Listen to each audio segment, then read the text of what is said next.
Good evening. ठहरो IAS PCS वालों, मुझे दिक्कत हुई, आपको दिक्कत होने नहीं दूंगी। IAS PCS prelims practice series में आपका स्वागत है। आइए प्रैक्टिस करते हैं। क्वेश्चन नंबर फर्स्ट, राज्यपाल गवर्नर के संबंध में निम्न कथनों पर विचार करें। स्टेटमेंट कथन ए, राज्यपाल की स्थिति राज्य में संवैधानिक प्रमुख के रूप में ज्यादा तथा केंद्रीय एजेंट के रूप में कम प्रतीत होता है। स्टेटमेंट बी, राज्यपाल को कभी भी पद से हटाया जा सकता है। स्टेटमेंट सी, राज्य में राष्ट्रपति शासन लागू करने हेतु राष्ट्रपति को प्रतिवेदन देना।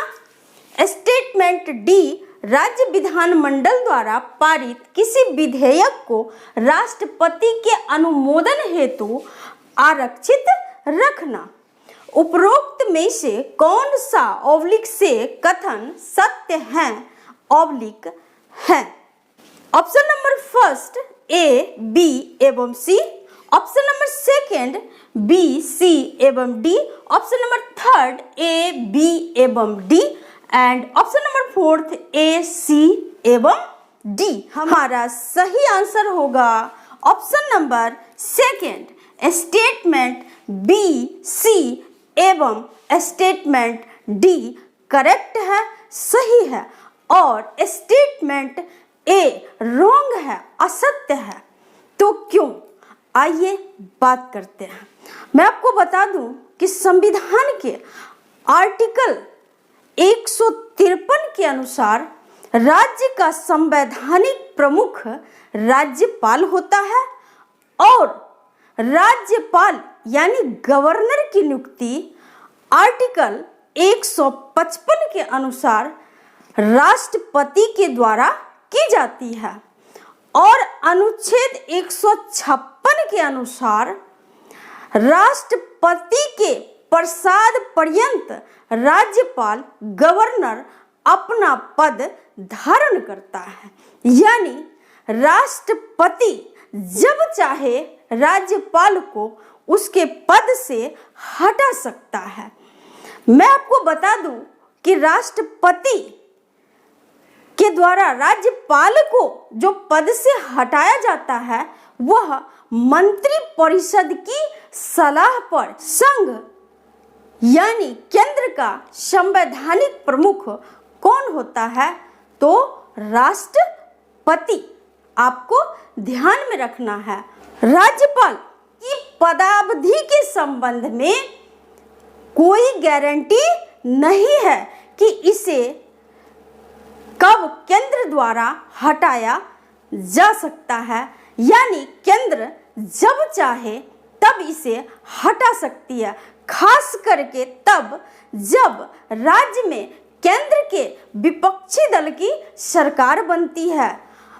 उस स्थिति में अगर राज्य केंद्र की इच्छा के अनुसार कार्य नहीं करता है तो वैसी स्थिति में राज्यपाल को अपने पद से यूं कह ले हटना पड़ता है, हाथ धोना पड़ता है।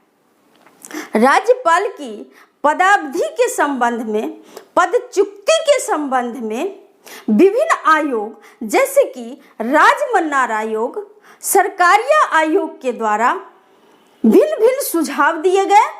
उनके द्वारा अपनी रिपोर्ट में कहा गया कि वैसे व्यक्ति को राज्य के गवर्नर के रूप में नियुक्त किया जाना चाहिए जिसे सार्वजनिक जीवन, प्रशासन में लंबे अनुभव के साथ साथ किसी भी दल के पूर्वाग्रह से ग्रसित नहीं हो।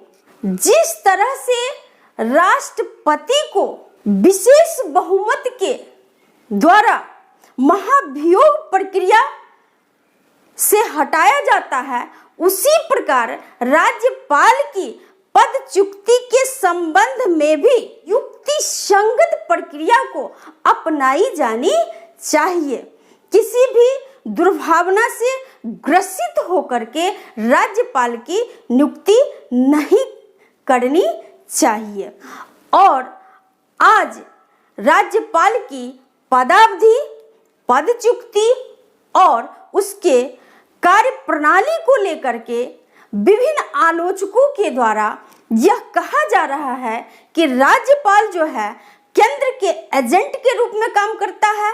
राज्यपाल एक रबर स्टाम्प की भांति कार्य करता है।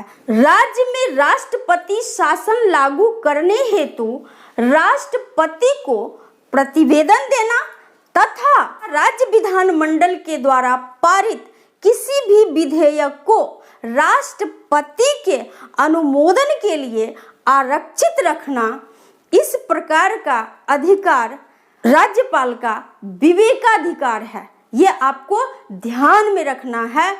कभी कभी एग्जाम्स में इस तरह के क्वेश्चंस आ जाते हैं कि इनमें से कौन सा राज्यपाल का विवेकाधिकार है जिसमें वह अपने विवेक का प्रयोग करता है, उपयोग करता है। ओके, ऐसे में राज्यपाल की राज्य में स्थिति संवैधानिक प्रमुख के रूप में कम तथा केंद्रीय एजेंट के रूप में ज्यादा जान पड़ता है।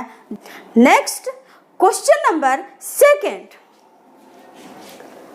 विश्व मसाला कांग्रेस के संबंध में निम्नलिखित कथनों पर विचार करें। कथन स्टेटमेंट ए, इसका आयोजन मुंबई में हुआ। स्टेटमेंट बी, इसका आयोजन वर्ष में 2 बार किया जाता है। स्टेटमेंट सी, प्रथम मसाला कांग्रेस का आयोजन 1990 में हुआ।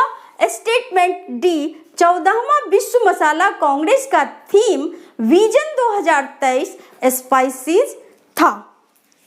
उपरोक्त में से कौन सा ऑब्लिक से कथन सत्य है ऑब्लिक है? ऑप्शन नंबर 1 ए, बी एवं C. Option number 2 B, C एवं D. Option number 3 A, C एवं D and option number 4 A, B एवं डी। हमारा सही आंसर होगा option number 3 A, C and D. Statement सही है और स्टेटमेंट बी रॉन्ग है, इनकरेक्ट है। तो क्यों? आइए बात करते हैं। इसका आयोजन वर्ष में 2 बार किया जाता है।